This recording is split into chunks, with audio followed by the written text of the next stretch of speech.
Oh, good afternoon, everyone. Thank you so much for coming out on this rainy day. It is insane out there. My name is Jenelle Riley. I'm so thrilled to welcome you to this SAG-AFTRA Foundation conversation with an actor who is having a very good year. Though he's been delivering fine performances over the last 15 years in films like The Place Beyond the Pines and shows like House of Cards, in recent months he's been seen in Marvel's acclaimed series Luke Cage, and not one but two of the best movies of the year, Hidden Figures and Moonlight. For the latter, I literally don't have time to list all the awards he's received from every major critics group, but they do include the Golden Globe, the Critics' Choice Award, and a SAG Award nomination. Well, actually three, because he's nominated for 2 ensembles. So please welcome Mahershala Ali. Hey, thank you. Hey, thanks for coming out. Thank you so much for being here. You might be the only person I know who had a good 2016. Yeah, it was a complicated year for all involved. I didn't even realize it until I was saying it now that you have 3 SAG nominations, because Hidden Figures and Moonlight were nominated for ensemble, and of course you're nominated for supporting actor. I mean, that's kind of insane. It is, especially, you know, having had a relatively quiet career. Like, I've been fortunate to work, you know, I'm not gonna pretend like I haven't worked and had jobs where I was definitely able to put food on the table and pay some bills, for sure. But then to suddenly find myself in projects that, over the last few years, finding myself in projects that were speaking to communities in some way, larger audiences, projects that the lay person would watch, but then also there's a difference between projects that the mass public watches and projects that the people who can give you your next job watch. Like, those are not the same jobs, you know? And I've been fortunate to just find myself in projects where I would walk into casting offices and it wasn't just a credit on my resume, that they had watched it. And so it's a point of reference for you walking into a room, and they can advocate for you and talking to producers or casting directors. That makes it makes a difference. And so I've been fortunate to have that 17 years into a professional career. Well, I think the proudest achievement might be that my mother can pronounce your name now. Yeah, because she's always loved you. But like, now she knows exactly how to say it. Is she in Hawaii? No, right now, weirdly, she's in Arizona. Okay. I'm not even sure why. Hawaii, right? I am, yeah. I don't know how I ended up in Oregon, but that's for my career conversation. We'll discuss that. But this is a room full of SAG actors, so I always like to start by asking, how did you get your SAG card? I got my SAG card for booking a pilot called Crossing Jordan. I think I booked that in February of 2001. Wow. And yeah, got my SAG card. And you did like 19 episodes of that show. I did most of the first season. It was, yeah, an interesting time. I had been out of grad school for 9 months, I think, when I booked that. And so I think, in some ways, to some degree, things happened for me really fast. And in the rhythm of how things had happened for me, I know I got into this business with certain expectations of it. And as much as you hear horror stories, you always want to believe and hope that you can transcend and go beyond some of the issues that the person right next to you has experienced. I'm not saying you're better than them. You just are going, when people tell you these horror stories, whether it be about things in the industry or experiences in other professional genres or whatnot, you're just hoping, okay, but I'm hoping to have the remarkable experience, right? And so because I went to undergrad on a basketball scholarship, and I started acting very late into that time. And then I ended up getting into graduate school a few months after graduating undergrad. So with 2 plays under my belt and a couple of acting classes, but just not knowing what I was doing, just filling it out, you know? And I got into NYU with a lot of theater kids. So I was a little bit, I wouldn't even call myself an actor till after I graduated grad school, and I owed them a lot of money. And I say all that to say, before I walked out of grad school, I had my first 2 jobs. So I've been acting for a very short time in a real committed way. You know, it was something that was in my periphery. And so when I booked this show, suddenly I'm being introduced to the business of acting. And that has been the 17-year, the 23-year education from when I first started, but really the 17-year education. We get, if you go to a conservatory or you go to one of these schools locally or study, however, whatever your route has been, if you have great teachers, they really are just trying to encourage you to be as truthful as possible and to bring these characters to life in a way that understanding how you learn, understanding how you metabolize information, and just try to make these people believable and be there with your scene partner. But then, if you're fortunate enough to book enough jobs, at a certain point, you have to be cognizant of what it means to be in show business. And there's parts of it that at a certain point, if you deny their presence, then you're just being foolish, you know? And so that job was the first of many that began to educate me on the expectations of me and me taking personal responsibility and not having expectations of anyone outside of myself, because then you're expecting the business to be fair, right? And it's not here to be fair. No. But, and I can't control that. So you leave yourself going home frustrated a lot. So what I can do is just try to be my best self and to be a professional when I work, to treat people well, make friends and allies, and nurture those relationships in an organic way, you know, and I think it's helped me. I'm sort of curious about, you didn't intend on going into acting, you were, you know, an athlete, but your father was an actor, was he not? Yeah. So in some ways it almost feels inevitable, or maybe you were rebelling by not going into it. You know, and at that time I didn't even really think of my father as an actor. I didn't. The reason being was because he really was a dancer first, you know. So my dad in 1977, he won Soul Train. So Soul Train used to have a national... No way. Yeah, yeah. I'm sorry, but that's kind of cooler than the Oscar. Yeah. So he won I found his letter from Johnson & Johnson in cleaning out my storage a couple years ago. It was behind this old team basketball photo of me. And for whatever reason, his framed letter from Johnson & Johnson talking about the $2,500 he won. He won a car also, this Starsky and Hutch looking. Starsky and Hutch might be before some folks' time, but I'm talking the real Starsky and Hutch back in the day. He won this like red sports car, I remember it, in 1977, and $2,500. And I just recently found his letter from Johnson & Johnson telling him to be responsible with his earnings. So, this is cool. Was he? He ended up, I was 3, and he ended up moving to New York. Him and my mom remained friends, but had just split, and he ended up moving out to New York. And he got in the dance theater of Harlem like immediately, and ended up touring with like Omnibus and American Dance Machine, and next thing you know, he's doing Dreamgirls and all these shows. So there were times, like I didn't see him for a couple of years one time because he was doing like this world tour. And my mom was like, I'm not sending my baby to Amsterdam. Good mom. And so, but my dad often he was in the chorus, or he was an understudy. Sometime he played James Thunder Early in like a national tour of Dreamgirls. But that was really, and as proud as I was of him to see him running by in the back of Prince of Tides, like in the park scene, I was like, I could tell that's his body.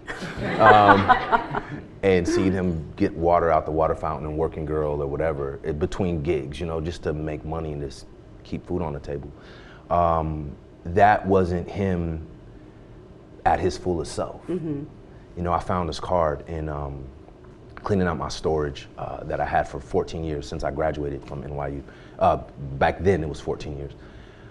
like 2014, and I was cleaning out my storage and going through all these pictures, and I'm the type that I can't have, my wife was trying to help me. I was like, I gotta do this by myself, because I had to go through every single paper and picture and file to make sure it wasn't something I needed, and I'm really about saving things, like, in a certain way. You're a hoarder, that's what I'm you're not saying. a hoarder. I'm not a hoarder. I'm not a hoarder, but if it has some sentimental value, I can't throw that away. I can't, but I was going through there, and I found this card. So back in the day, they still were doing it for a while recently, but way back in the day, people used to send, this has to be in the early 90s, people were sending postcards out to casting directors, right? Yes.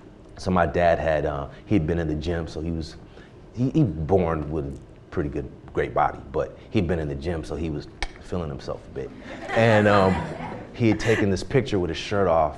He was always dressed to the nines, but he had these dope pants on and whatnot. He had his shirt off, and he was flexing. He had this awesome poster. But on the back of that postcard, it said, "Hey, Ma, still trying to be that leading man." Mm. And I remember he's been deceased for many, many years, since 94. But I just remember seeing that and that inspiring me and really feeling like I picked up that baton. Yeah. So yeah, I was introduced to the arts kind of just from being around him, and him taking me to see Soderbergh movies and Robert Altman movies and Spike Lee movies, Robert Townsend, Randy Cundiff, in their time, like when those movies were coming out, you know. And then I would go back to the Bay Area, go back to Hayward, and see these blockbusters with every other kid watching blockbuster movies. So, but he introduced me to the arts. He never saw me act, but I started, like shortly after he passed away is when I started working, having been informed by just being around him in the summers and having moments with him. And he really kind of curated my taste and understanding of the capacity of this work. He never even saw you in any of the plays? No, because I did one play when he was still alive, and it was my sophomore year, and I went to New York that summer, the last summer I really was around him, and right before he passed, and I told him that I did a play, and I didn't know what it was in that, like I didn't even read, I was playing basketball, so this director and teacher at the school named Rebecca Engel, a professor, had approached me because she saw me speaking on a diversity panel, of all things. My school was like 3% black tops, and most of them were athletes. So it was an interesting experience. It's a good school, but you know, it's a lot of the same issues that pop up, and people wanting to be included and be present. And so we were having one of those panels, and she saw me on that and thought I would be good and intimidating in her play. And so I ran around in House of Blue Leaves and scared some people. You were in House of Blue Leaves? Yeah, that was my first play. Were you, I was the military police officer. Oh, okay. That runs around, exactly. You like, I don't remember him. It was cool. But I didn't know what it was, and I just memorized my lines. And I showed up after practice, ran on stage a few times, and was lit. Just like, that was amazing.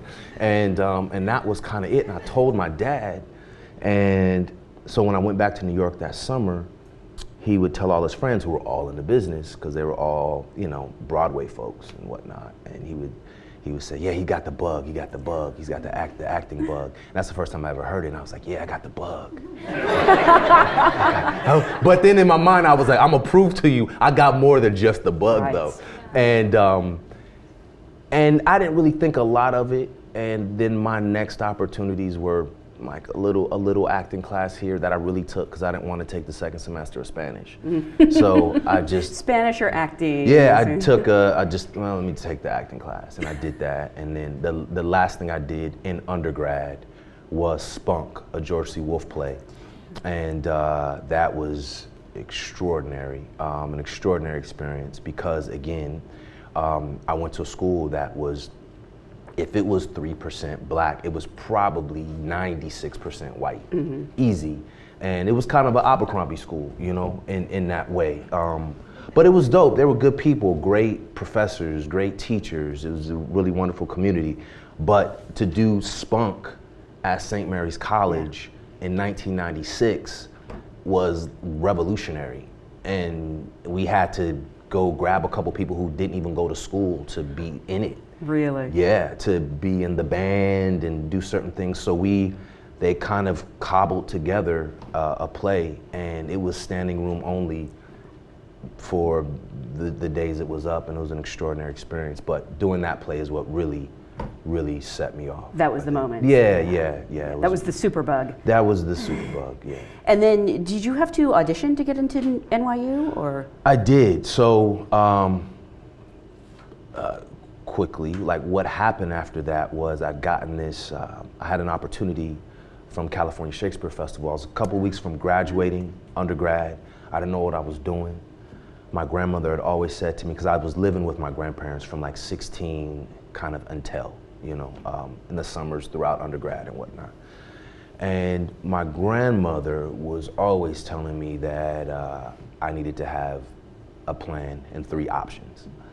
And so I started thinking while I was in college that, well, first I was really weighing being a writer and wanted to go to this creative writing program at Berkeley, because I knew this one of the poets there named Robert Haas, who's like a poet laureate.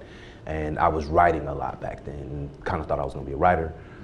And I put that up there. I was gonna study the LSAT, potentially be a lawyer maybe. And the other thing was acting. I said, well, look, let me give this grad school thing a shot, potentially, because I got a really nice letter from a professor that I really respected, who told me that I was born to it in the card. I still have the card to this day, right below Juan's Grill. Oh, really? Yeah, in my house.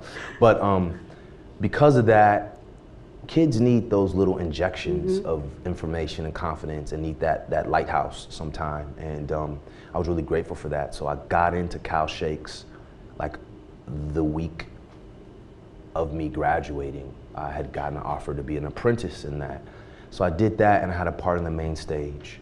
And while I was there, I just got more positive feedback. And there was an actor by the name of Martin Kildare who had gone to NYU. I don't know, he's probably like 15 years older than me, maybe 20. And said, you should audition for grad school. So I got that in my mind. And I applied to 2 graduate schools, Yale and NYU, who were at that time the best schools in the country. And Yale being Yale, got my application a day late, and they made a point to let me know they got it a day late and that I would not be able to audition. And the other was NYU, and I auditioned for NYU, and I got in, and that has been the biggest break of my career. When I think about it, is getting into graduate school.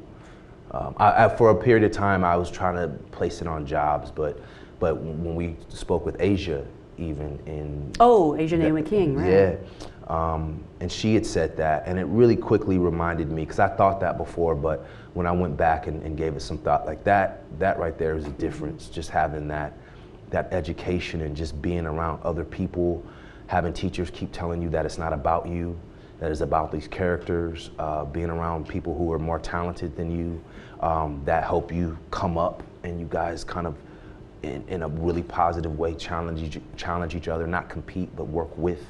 That was great for me. I mean, do they teach a specific method, or is it sort of a mix of everything? They teach truth telling, honestly. Yeah. They're not really specifically about, anyone's technique per se, as they pull from it all. And it's a bit of it's sort of a hybrid approach, pulling a bunch of things from different people's techniques. And you have other teachers who come in there who do teach certain techniques that end up opening up the world for you. And you mentioned you sort of had 3 options. Had you just given up on athletics at this point? Well, that was done. When it was done, because I just didn't see, it just felt so finite. And I look, and you got to know yourself, and especially in that time when you're doing all this digging and searching and trying to figure out what you believe in and who you are, and we always do that, but that's a heightened time of doing that. I stopped identifying with being an athlete in a certain way, and part for a couple of reasons, but the whole beat the other person thing, at a certain point, that just didn't motivate me. Yeah. Because I felt like it took me outside of myself. But what I loved about acting, I just kept feeling like whether it was actually stated or not, I felt like it was about being your best self. And you and I could have the same material, but it was about you metabolizing that information in a way that really worked for you. And I could metabolize that same and digest that same monologue, and they both be equally amazing, but we look different, feel different, have different experiences, have a different take and perspective on certain thoughts in it, and it could be equally great. And so there was such an emphasis in the arts, of you finding your own voice, not what a scoreboard said at the end of 40 minutes, and just with the body and the kind of feeling like you are participating in this sort of ambitious stepping stone thing for coaches and whatnot. Like, it just felt like a business at a certain point. And this is a business too, but I just have more input. You know, I have space to develop and articulate my voice. And there's points when you don't feel that way, but as time passes and if you're fortunate enough to keep working and you have enough opportunity, you can feel really empowered by this experience. Did anyone try to talk you out of it? Because my God, you're so tall. They must have wanted you on their team so bad. No, what I didn't get. I'm fortunate. I think one, because of my father's experience, and my grandparents were already familiar with somebody who was going for things that the mass public would think of as something that wasn't practical. They saw that he was fulfilled. You know, my dad died at 38, but he lived 2 lifetimes. Yeah. So no one felt sorry in that way. Yeah. You know, we felt, I would love to have him still, for sure, but if you knew him, you just felt like he lived so much more than you that, okay, it kind of makes sense that he was this shooting star and kind of blazed through and like was out and dropped all his little lessons and jewels, and I got what I could, and it was enough, and he was gone, you know. But I drifted. Did I answer your question? You were talking about competition, and it's interesting because backstage at the Golden Globes on Sunday night, where you probably all know Moonlight won Best Picture.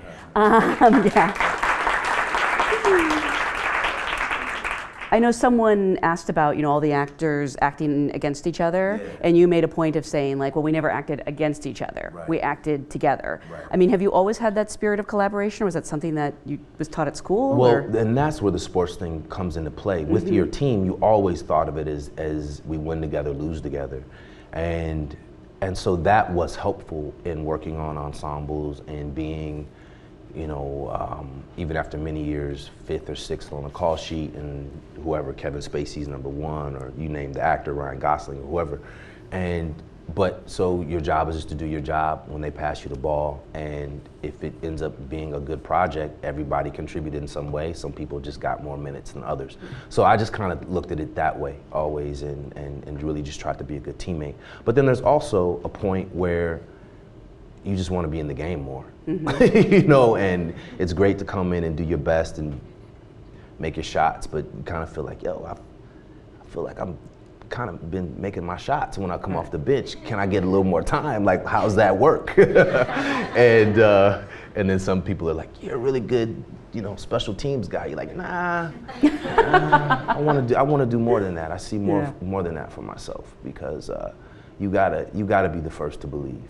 You really do. And I would rather err going out like that, where I feel like I could do more than what I can do, than to accepting what someone else feels I could do. Like, I would always rather err on that side of going for what I believe in, opposed to settling for someone else's limited understanding of what I could do.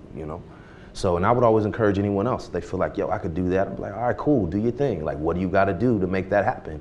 If it don't happen, it doesn't happen, but at least go out going for it, I mean, what sort of career did you envision for yourself? Did you think it would be primarily on stage, or did you always want to do film and television? I always wanted to do film and theater. And because when I got into the business, television was,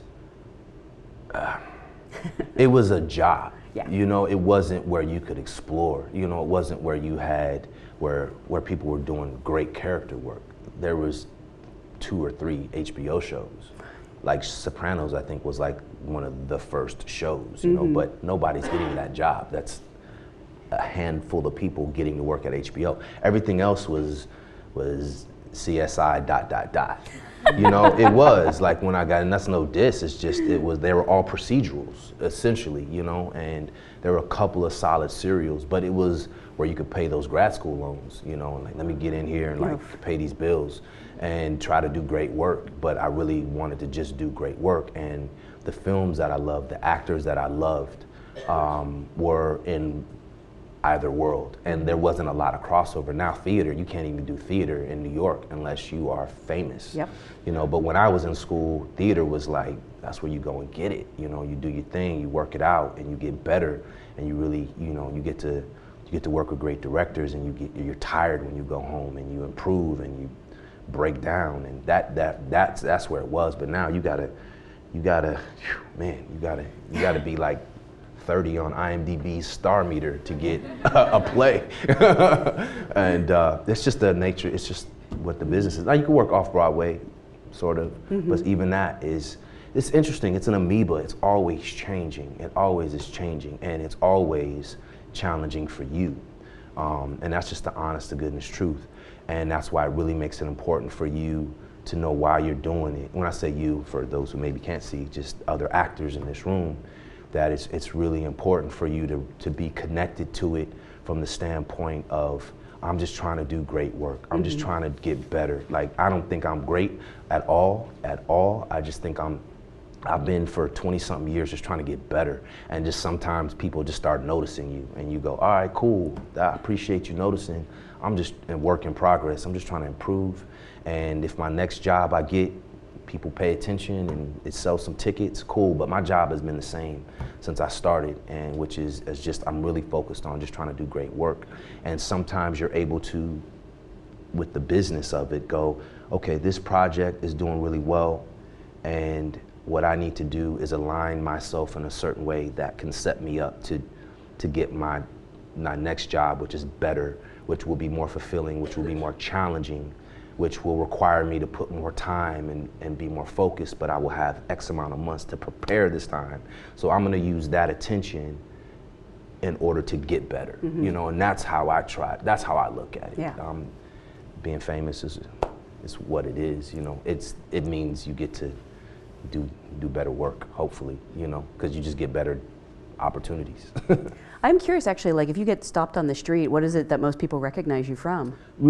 House of Cards. Oh, really? Yeah, House of Cards, for the most part. Like, I think that's the point of reference for most people.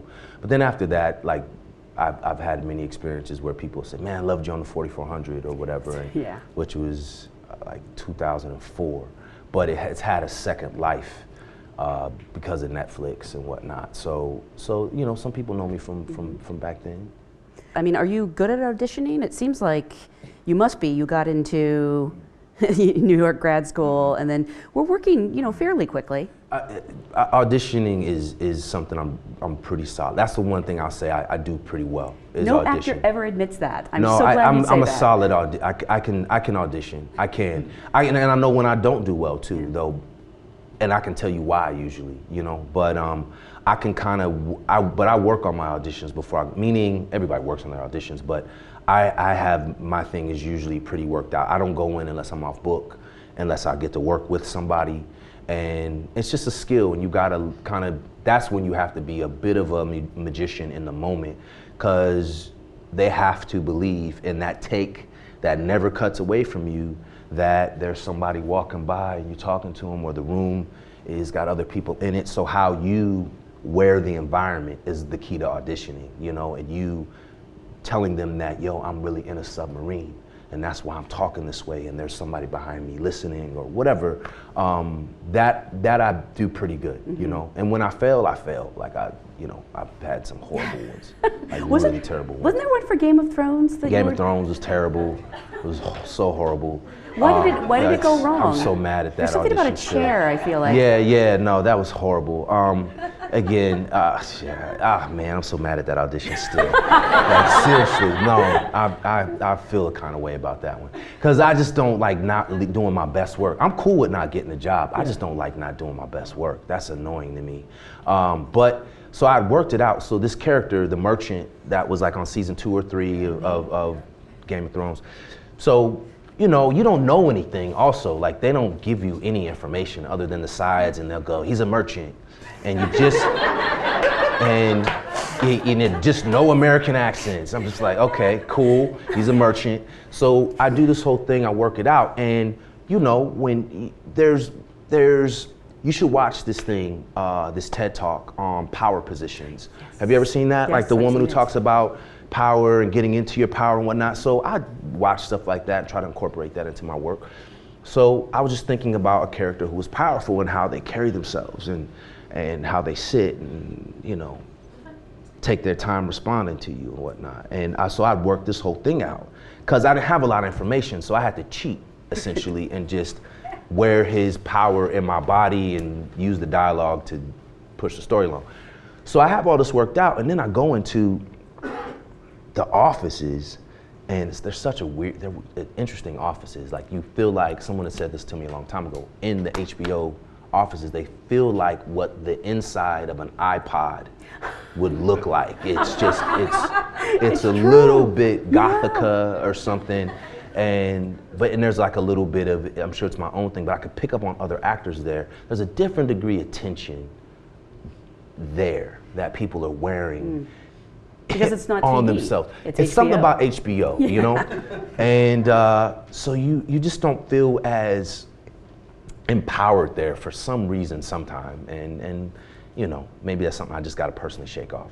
But so I get called into the room, having worked out my whole thing and have my positions worked out and whatnot. And I go in there and there's a stool like this high. And it's one of those stools where your feet like are not on the ground, but almost on the ground. Your feet? Yeah, no, it's a high stool, and there's like, and I don't think there was like a little one to rest my feet on. So I was like just so thrown with no back, and I just couldn't get comfortable. And it was for Alexa Fogel, who's great, who cast half the HBO stuff. And I had like another like wonky one with her, maybe a year earlier or something. I remember when I had bad ones. And so I just wanted to go in there and just knock it out and just put that at rest. And man, that was horrible. And she said, oh, you just, and she's a New Yorker, so she's just real straight up. She's like, you gotta loosen him up. You're just so stiff. And I was like, yeah, because I don't have a damn chair. Like, because there's no back to this chair. And she's sitting on a stool, and the camera's perched over her shoulder, so the thing is set up like we're not adjusting any of this space for anyone. So I didn't feel empowered to be like, yo, can I use this chair? Because there was no chairs in the room. It was just 2 stools. And so I walked out there pissed off because, you know, I didn't have it. I need to carry one of them things you bring to the stadium. You know, when you go to the sports event, got the little back, you just kind of sit there and have my little portable chair thing worked out. But yeah, that was a tough one. On the upside, you didn't end up locked in a vault. On Game of Thrones, yeah. I'm gonna mess with this mic. I hope I don't unbutton this solo, but I'll mess up your sound. Okay, we good? I think we're good. Yeah. All right, cool. I think 2008 you made your film debut in The Curious Case of Benjamin Button opposite Taraji P. Henson.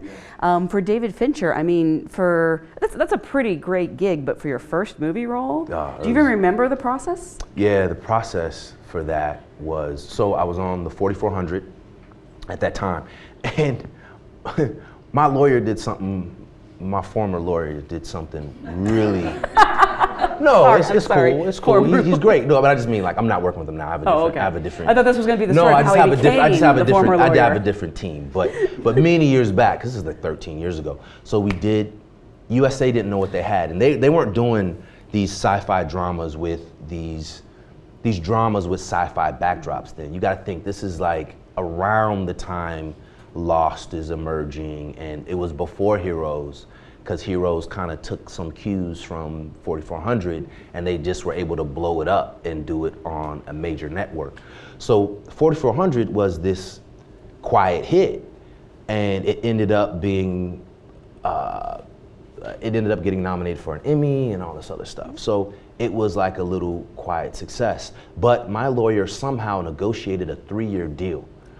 Usually those are always 6 years. Because look, you can have an 8-year deal, but you can get fired tomorrow. They don't have to like keep you on. So for me, it was great because if they wanted to continue to work after 3 years, we'd have to renegotiate and work that out and compensate me for the show being a success at this point. So it was to my advantage.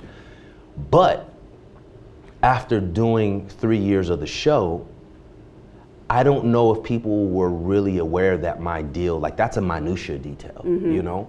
And I don't know if they were really aware that my deal was 3 years, at least at that time I didn't.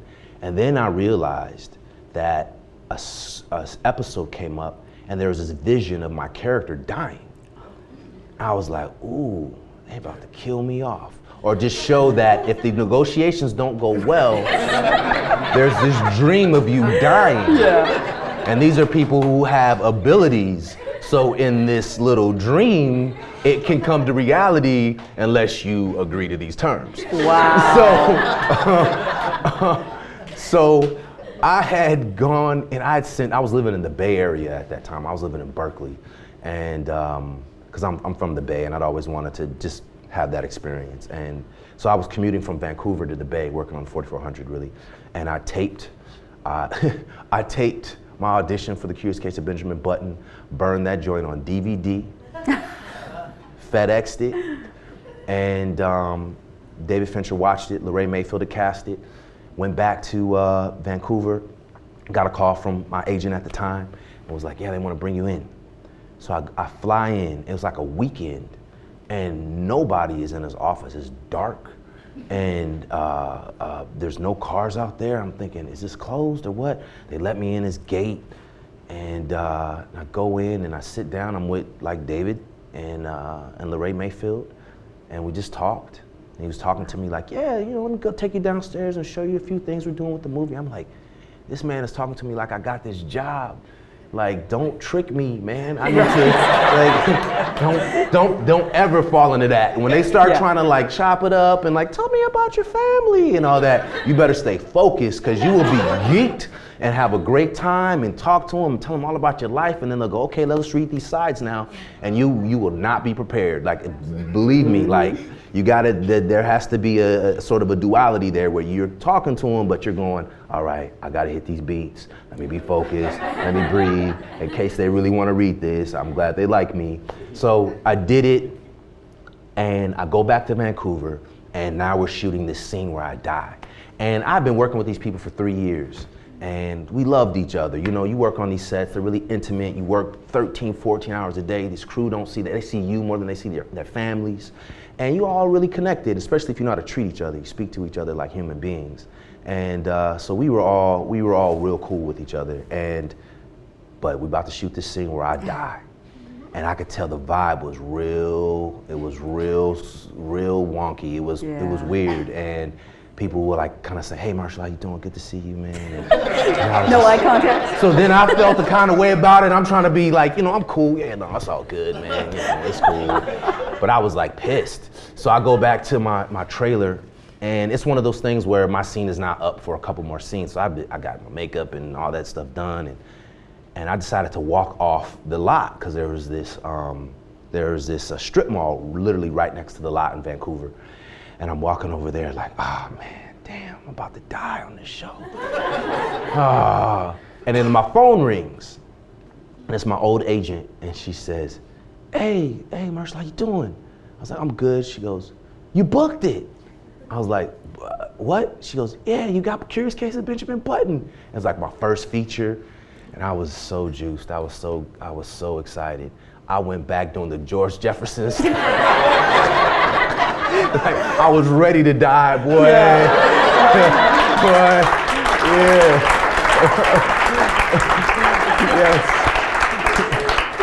Yes.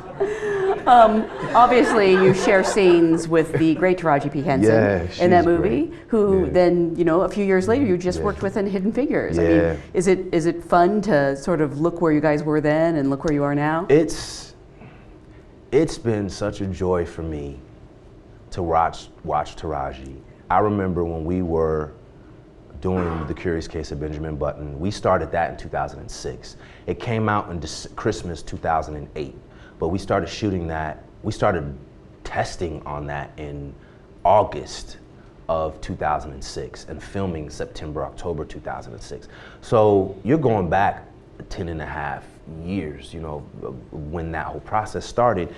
And I remember on the day, just being with her and working with her and just seeing what she was doing. And she was coming off of the one with Terrence. Hustle and Flow. Hustle and Flow, Yes. and she just did the one with Don Cheadle, Talk to Me, I think. Yeah. She was great. It's like she was in her moment where she was in her introduction tour.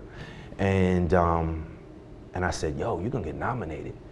She was like, oh, stop, Mahershala, stop it. And I was like, no, for real, you're gonna get nominated. Watch, you just keep doing good work. You know, I'm proud of you. And she did. And just so to see what she's done and how she's, because it hasn't all been this incline. Right. If you really pay attention to Taraji's journey, like there's been some dips in there and her having to fight to redefine herself as people hold on to certain characters. I think in some ways it's happening now, and I think that's what's so great to see what her doing with Hidden Figures is that people want to be like, oh, that's Cookie.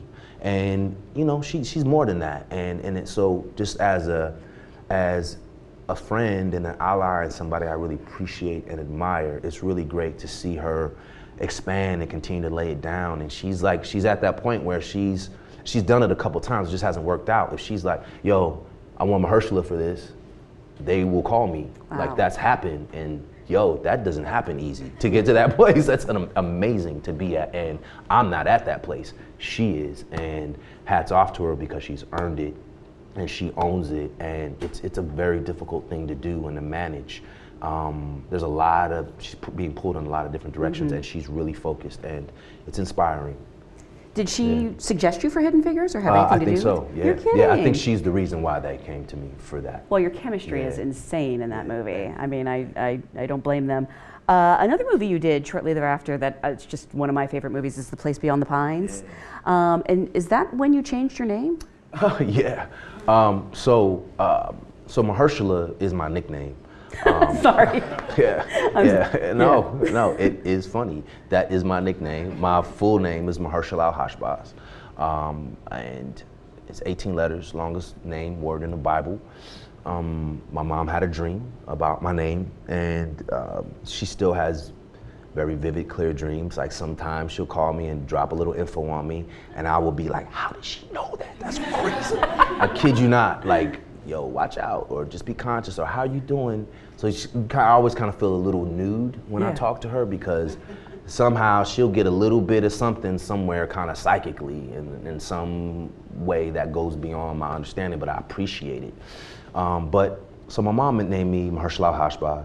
I was going through my time. You come out of grad school, or you remove the title of grad school. When you're in that time of that 23 to 26 period, 26 to 30, when you are really in the heart of doing that deep mining on yourself and really trying to get clear and connected to what your voice is, what you have to say, and trying to define yourself in the world, I was feeling like, you know what, I need to own my name. Like, that's my name. That's how I came into the world. So when I booked Crossing Jordan, my name was Mahershala Ali. And that was my first gig out of school. And I remember Dennis Hammer was the producer's name, called me after we had shot the pilot and it got picked up. And Dennis says, hey, Mahershala, good to speak to you. Congratulations. Are you coming to the upfronts? And I couldn't go to the upfronts because there was some family stuff going on. I was like, I can't, but he goes, well, that's fine, okay, but anything you need, you just let me know, anything you need. And I said, yeah, well, I just need to, I need to go by my full name. This is my first professional television job, and I want to embrace my full name. He goes, all right, cool, spell it out, what is it? And I said, M-A-H-H-E-R-R-S-S-H,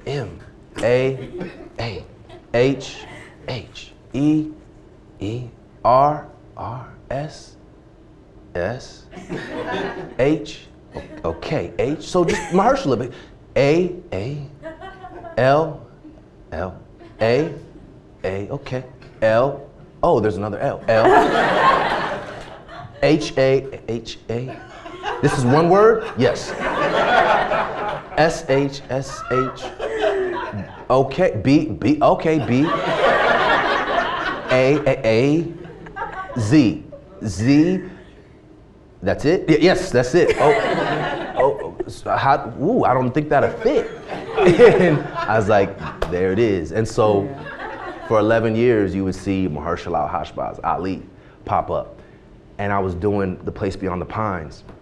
A lot was going on at that time. My grandparents helped raise me, and they were extraordinary. And my grandfather had a stroke.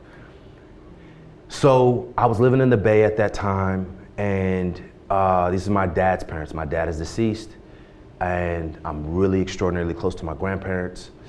And they were living in Vegas. That was kind of like the the dream for folks in the Bay who had spent a lot of time working in these jobs and who were solid with their money though and owned their house. And look, I come from blue collar working class people, and they busted their tail to have what they had. So they sold their house in the Bay and were able to buy this, I don't know, 3,500 square foot house in Vegas and had a swimming pool that they never got in. But it was just their little dream, you know? And they were just down there. My grandfather I spoke to him on a Sunday. I was gonna surprise them and visit them. And then on that Friday, I just shot this pilot, and I'd talk to him. I'd always talk to him at the same time on the phone.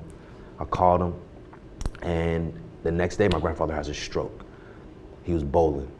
And so I flew out there the next day, and so I was basically in Las Vegas for a year and a half, just taking care of him with my grandma. I wasn't working. And when it was time, before he ended up passing away, and when we were getting close to that time, we got him in a rehab. I started physical rehab. I started going to LA in spots because I was like, I need a damn job. And I go out there, boom, I book a job on my first trip out. I was like, oh snap, cool. All right, that's a little guest star gig, because I'm trying to get back on my feet now. We had their strikes that had happened. It was crazy. The economic downturn, the bottom it fell out, the economy. So it was a rough patch. And I went back again for another gig, and boom, met with Derek Sion France and booked Treme. So I booked Treme and Alphas. So I'm like doing Treme and Alphas, coming back to Vegas, taking care of my grandpa. And it was in the process of doing Place Beyond the Pines, and where I'm doing, being really reflective. My grandfather is not gonna be here much longer. These are the people who have made it possible for me to do this work, and during certain periods kept the lights on, who have always been like, we want you to do, you can do anything you put your mind to. These are the people who really shaped how I thought of myself.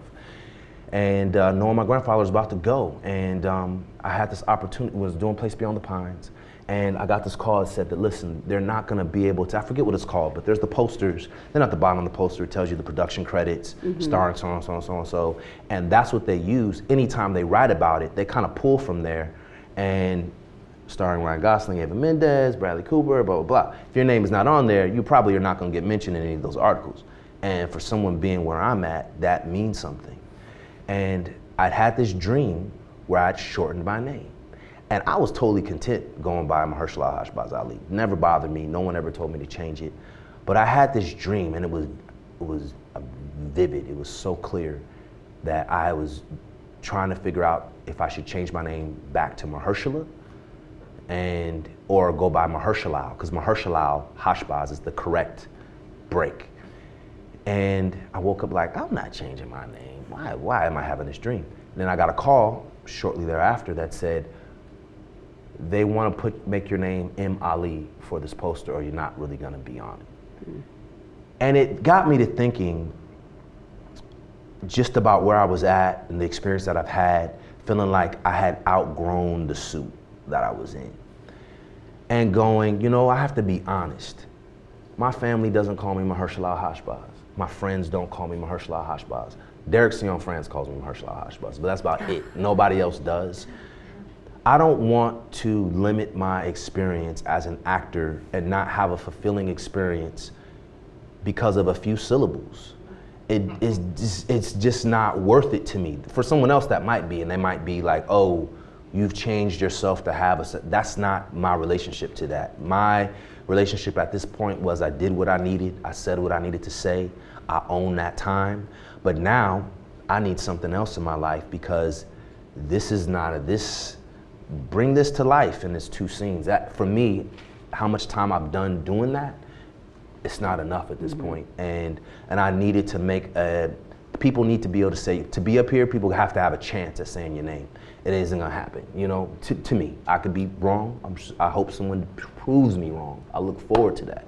But just in my assessment of the business and going on these shows and being introduced to people and people developing a relationship with you, they gotta be able to say, yo, man, isn't Idris Elba amazing? Or isn't whoever, Naomi Harris, Naomi Watts, aren't they amazing? You got to be able to say their name, and so all that contributed to me making that edit, and it's been helpful. I got to say, at least in my mind, I feel like it has. And Mahershala Ali ended up on the poster. Ended up on the poster. It yeah, did, that was the official shift. Wow. Yeah. So they didn't force you to go with M. Ali? No, I wouldn't have rolled with that. No. But again, I was already thinking about it before it happened. Yeah. If it wasn't really a reaction to them. It was, to me, an affirmation that, oh, it's time to make that shift so that you can have that experience that you've been praying about all the time and asking for. Because you just, at the end of the day, I don't care what you do. You could be a chef or a barber. You just want to be fulfilled with whatever your own unique talents are. You just want to be fulfilled. And for some people, if you talk about acting, that can be popping up on stuff and making these appearances. It could be being a guest star. It could be being a character actor. Or it could be being a leading man or leading woman, like whatever it is that you feel inside yourself that you feel called to do. Like, that's not the same for everyone. And for me, in looking at what I wanted, that wasn't what I wanted, and I'm still not where at the place I want to be at, you know. But I'm happy for the progress. Yeah. And speaking of things that you feel called to do, as I recall, when you became aware of Moonlight as a movie, or you read the script, I mean, you made that your first priority, didn't you? Like, I think you said, you know, you weren't going to do Luke Cage if you couldn't do Moonlight. Right. I needed something. Especially, look, if you look at the characters on House of Cards, and this is no diss to House of Cards at all, I just needed something that spoke to my heart. You know, that show is so worked out, so clinical and cold and deliberate and calculated, that is the spirit of those characters. And when you work on something for 7-8 months out of a year, and they affect you maybe even being able to do another job on your hiatus because of what was right for you or job offers that you got, it conflicted, that could be your experience for the year. And as much as I appreciate that character, as much as I kind of owe to that character and how that has introduced me to a lot of you in some ways, I just think I needed an experience that fulfilled me in a different way. And Luke Cage was an extraordinary opportunity, for sure, getting to play an antagonist on a show like that and working for Marvel. But I was still gonna feel off if I didn't. My heart needed something, you know? And if I made that my priority, then I felt like if the other thing didn't work out, then it just wasn't meant to be. But they were so gracious and understood my passion for that job that they said, sure, whatever you need, we'll work around that. And they did it. And Cheo, the showrunner, Cheo Coker, who runs Luke Cage, and Barry know each other too. Oh, really? So I think that little relationship also contributed to some way, but it worked out. So it really served to create a balanced end to my year in terms of creatively, and I needed those characters because I was working on House of Cards, Luke Cage, this movie Future Relic, and Moonlight at the same time. Wow. So in jumping from those different ones, they're just very different parts, and asked of me very different things. And so Luke Cage, that character is so toxic that I would go home with the residual of having thrown somebody off the roof for 10 hours that night. Yo, and snapping on somebody, and I'm sorry, like, you can't just go, all right, good, have a good night. Like, if you're in it, your body doesn't really know the difference. You know, if you are pretending that you're about to get hit by a car and you're breathing quicker, your heart rate speeds up, and you do that over and over again, that is in your muscle memory.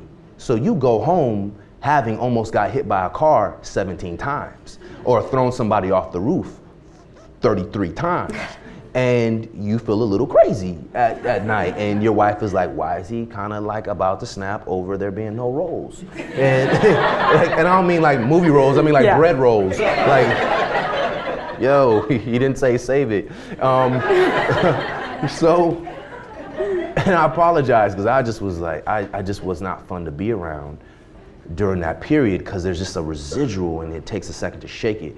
But because of Moonlight, and the way we shot that, I would shoot over like a Thursday, Friday, Saturday, travel back, be in Baltimore, shooting House of Cards, or Brooklyn, shooting Luke Cage, whatever. And I would miss Juan. Like, I would think about him, not trying to think about him, he would pop up. I would miss working with Barry.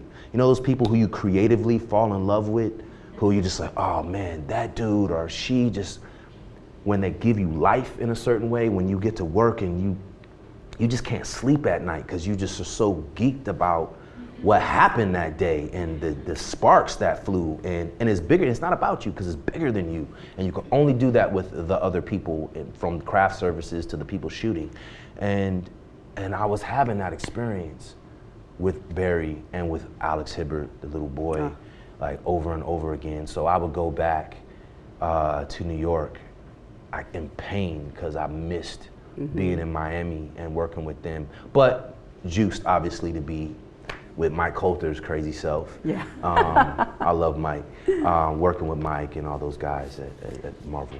We actually had a Luke Cage question from, Richard Harris. Good name. Yes. He's you still and Luke alive. Cage? Yeah. 1 minute I hated him, the next minute I felt him. One word, range. Wants to know, how did you control yourself looking into the beautiful eyes of Alfre Woodard? Oh, wow. She's family.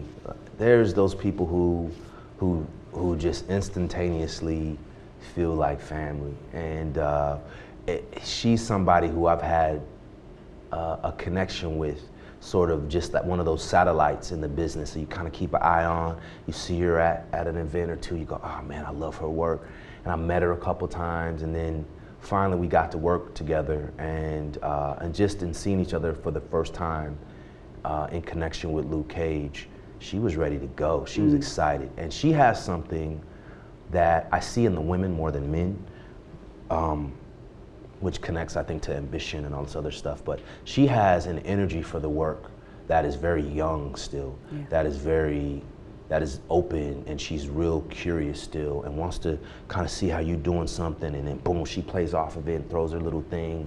And she would do things to create a familiarity between our characters so that you felt like we were family. So on the first day working, and as a woman, this is different than as a man. I don't feel as comfortable doing something like this, but we were talking in the scene, and then she kind of like grabs my arm and kind of runs her hand down my arm. So it's like, oh, that's what family does. They feel real comfortable touching each other like that. And so there's always a sense when you're a man, and even if this person's your wife, you're still in the scene, you're not comfortable just touching their body like that, you know, even though you are supposed to be married.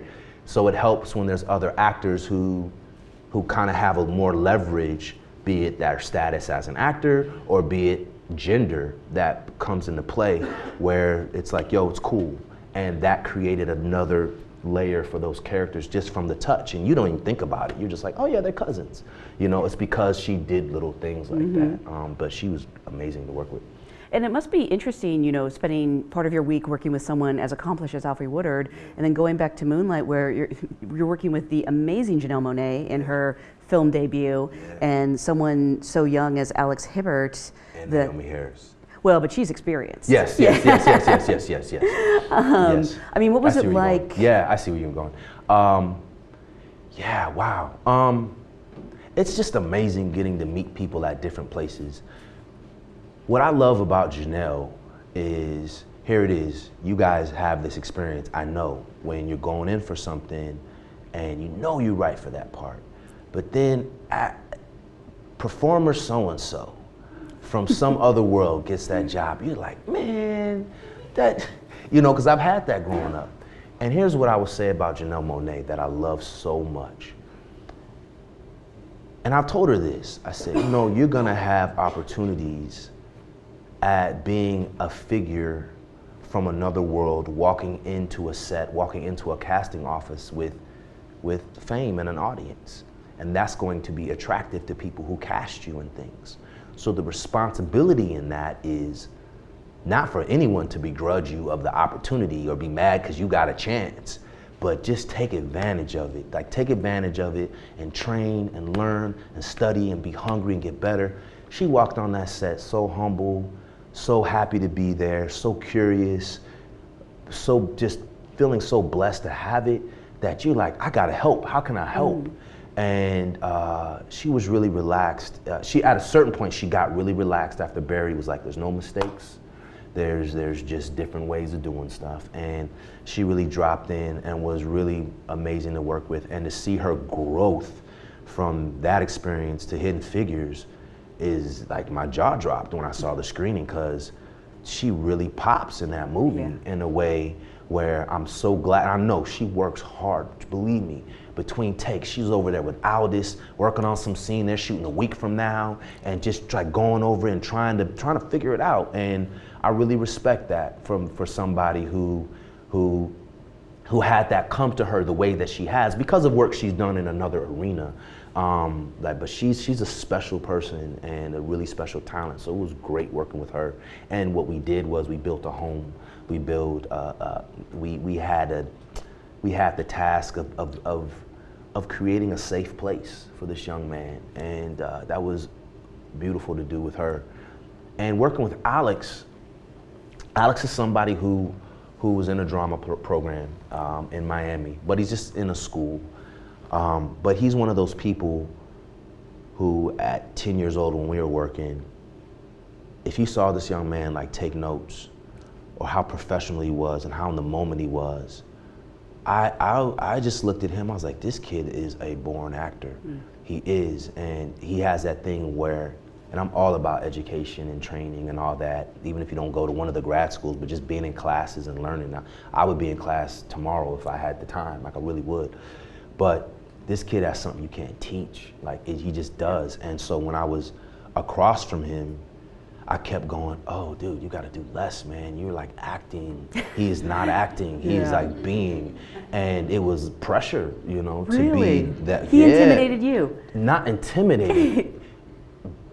Put pressure on me. It wasn't intimidating. It was a positive encouragement. Because look, you work with these people, Kevin Spacey and Robin Wright and all these crazy talented people who've had a lot of success, and like Julianne Moore. Like, I've worked with some great people. They've been doing it 30, 40 years, 20, 30 years, and it's real worked out. And I don't mean that in a negative way. Working with Philip Seymour Hoffman was crazy. I worked with him the day before he died, his last scene. I was in the scene with him. So to see him chop up a scene and they stopped shooting for the day because he was like, we need to kind of rework this. I've been around that, like up close, and it's amazing to watch and see.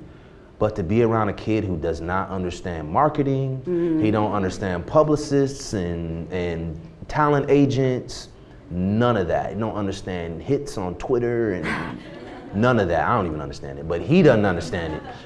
And he's just like, okay, what are we doing? Okay, cool. He's dancing between takes and doing his thing. And Barry's like, hey, Alex, you know, we got, this one scene coming up. He goes, okay. And then boom, he's in it, looking at you the way he does, like that. It was amazing. Like that, I will never forget. And I owe a lot of this to him because he was the sounding board, and it would bounce off of him and come back to me. And so it was easy to look at him with admiration and appreciation and really be connected to that young boy because I loved working with him. We have a question from, I'm so sorry it's Danielle Dawson. Wants to know what was most challenging about Moonlight, and where did you draw inspiration from? Oh, I think what was probably most challenging about Moonlight would be in part the schedule, and just breaking it up. Cause I'm really about rhythm. I hate first days. My first days are usually terrible. And so I had 3 almost first days on Moonlight because of having to go away and come back and go away and come back. So I hated breaking it up. I like to be in a city. I'm not a clubber, I don't party, I don't really go out. I kind of go into the cave when I'm working, and I go into a city, I got my hotel room or apartment I'm renting or whatever, and I just walk the neighborhood and kind of get a feel for the town, even if the story doesn't take place in the town. But I gotta get into the soil of wherever I'm working, and I would have to kind of get uprooted. And so just to kind of find a way to get back in gear. When you do indie films, there's a lot playing against you. It just is. You don't have the money, you don't have the time. There's 18 people in 2 trailers. It's so many things, and you just, at a certain point, just gotta be like, this is like just being in school, and you just say yes, and you just dive in, you let go of all that other stuff that you've had, that you're accustomed to, and you just gotta dive in and just do it and be cool with it. So that was probably the hardest thing about doing it, was the breaking up of the schedule, because Naomi did that in 3 days, that performance, but it wasn't intended to be that way. She couldn't get her visa. So we were down to the wire, and wow. I imagine that we were looking at like, well, who do we go to if we have to cast someone else? It was like that. And it finally came through, and so it ended up being this thing where she had 3 days, and it shifted my schedule all around, where I should have been there maybe twice, and it ended up being this plugging in and unplugging. And she didn't just, I assumed when I heard she only spent 3 days on the movie, it was one time period each day. She was jumping time periods. That's incredible. And why did you connect with the character of Juan so much? Oh, man. So I think the best way I could explain it is when I was in school and I'm reading Chekhov and Shakespeare and Sam Shepard and Ibsen and Arthur Miller and all these people, and this is real. I'm not preaching, this is real. There's an extra leap you have to make as an African American to connect to these characters. But your teachers are not thinking about it like that way. You're just at this conservatory with like 17 other students. So they're really not thinking about, oh, you're black. Like culturally, it's an extra added leap. When the reverse is not done, you're not doing August Wilson or Pearl Cleage with 6 other white actors. You're never doing it. So that the challenge isn't flipped on the other side, right? So when you get used to kind of doing that leap all the time and connecting with these characters who are, look, people, there's a common humanity between us all, absolutely is true, I agree, 100%. But there's something else about when you go home and when you connect to these people where there's a layer of work that I was like, I just don't have to do that kind of work. I don't have to do that extra thing to be believable in this, for this playing this character. Like, this guy is from home.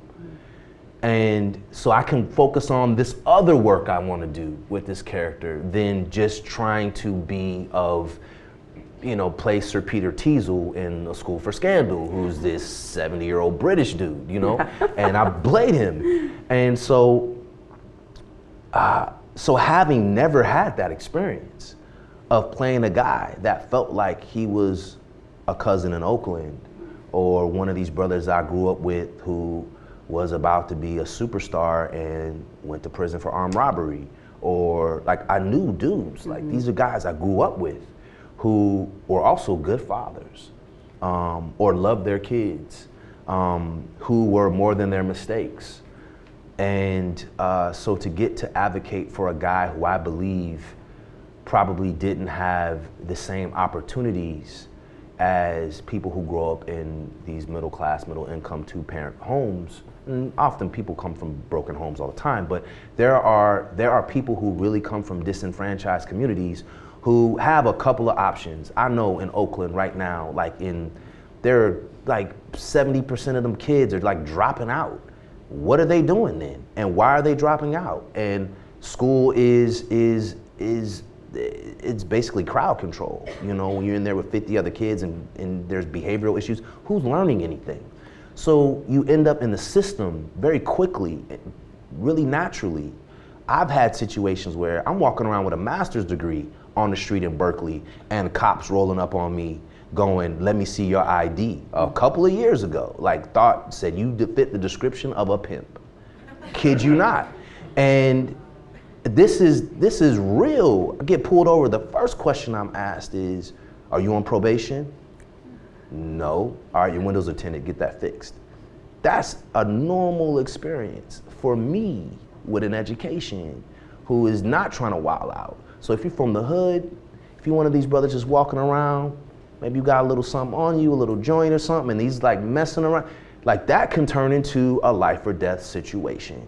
And so to play one of these brothers from those communities, from that community that was a block away from me, or a city away from me, or a cousin away from me, folks I got incarcerated right now who will never get out of jail.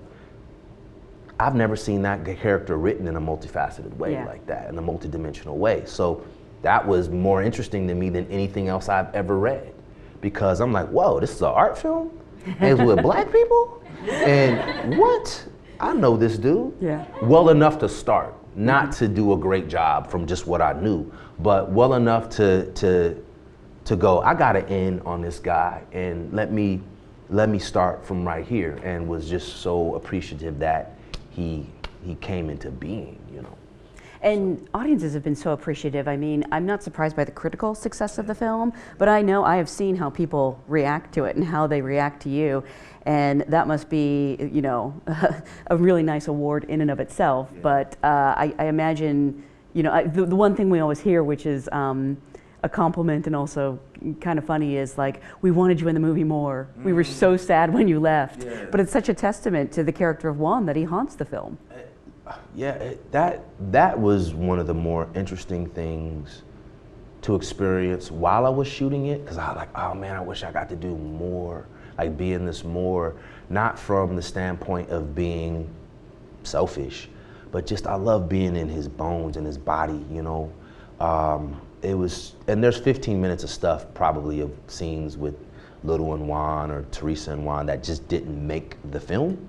Because it's a long film, and the story is about Chiron, and it needs to stay about Chiron. So as Barry began to really find the movie in the cut, there were things that fell to the side. But just the time I got to be in him was really inspiring and fulfilling.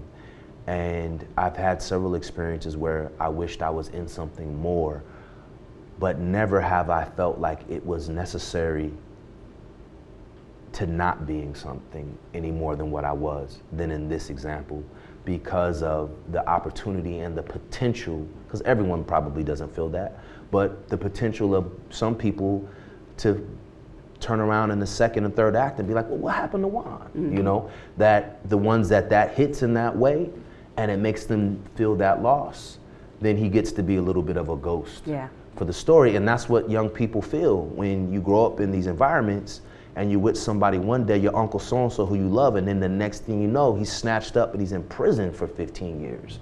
Or you're with him one day, that corner boy on the block, and then like, oh yeah, he got shot, and he's just gone.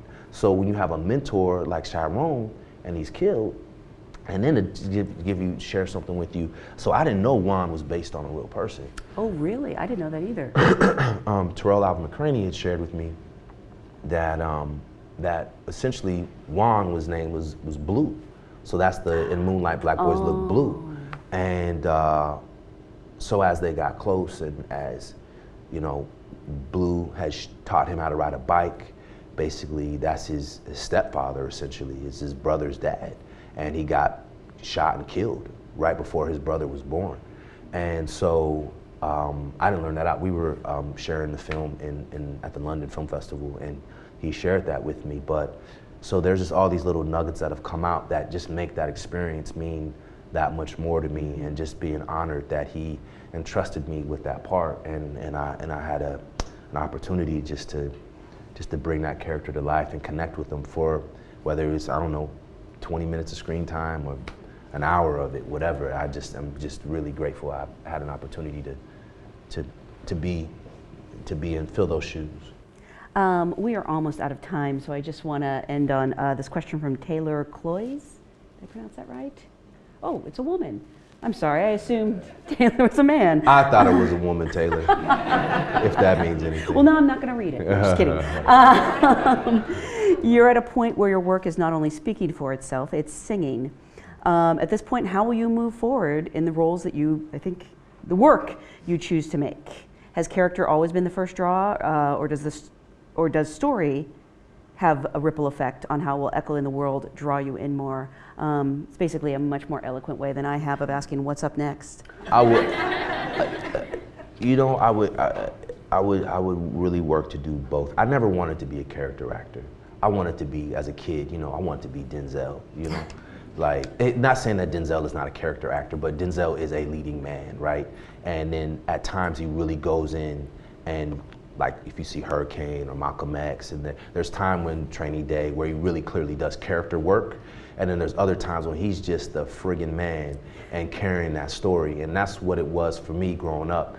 And then eventually, like when I played hoop, I wanted to be Michael Jordan, and I had Michael Jordan's number and tried to copy Michael Jordan's move, and at a certain point I'm like, that is limiting, because his game is formatted for his own personal skill set, and I can't be Denzel Washington, I can't. That's a mistake. And I went at the Golden Globes the other day. They were sharing some of Meryl Streep's work for some of you who got to see her win that award, and it was amazing to sit back and see how different each of those characters were. And I finally got it. It sounds so stupid, but I was like, wow, she is a character actor. And it really made me want to be a character actor. Really? Yeah, like watching that, it made me go, man, I really want to have the time to transform. Because I've always, to this day, I've been hustling. Like, I've just been like, what, the auditions at what? All right, cool. Boop, memorize these, go in, boom, you booked it. All right, you shoot Wednesday, let's go. And just whatever thing I made up real quick and just doing it. I've never had time. I've really never had time to develop a character how I would like to develop it. I've just said yes and squeezed it in my schedule and did it. Whatever I did in the audition, I basically did it. That was my start when I'm working on set. So, of course, I put thought and time into these characters, but I've never really had, you hear about actors who pick up 30 pounds, you lose 30 pounds, work on your dialect properly, and getting help, hiring help, getting an acting coach. Like, I want to do that. Like, I want to get to like go in and transform and improve, and because just if you have the access, do it. Like, I would love to do that level of work so that I could become a transformational actor, and I just want to grow. And part of that has to do with, yes, size of part, or who's carrying that arc. That has something to do with it for sure. But I think the other part is really about committing to working to be and play characters, and really kind of take the audience on a journey. So that's what I would love to do. And you could do that in certain ways anyway, for sure, without having to be the first person on a call sheet. And I've tried to do that to this point, but I would like to have sitting down, having these meetings and go, oh, we're shooting that in August, let me get ready in my own way. Right. That's what I look to do, because I feel like I could do better work. I can't imagine you could do any better work than you've already done. Believe me, I could. But I can't wait to see what you do next. Thank you so much for being here. Thank you guys. You're a great audience.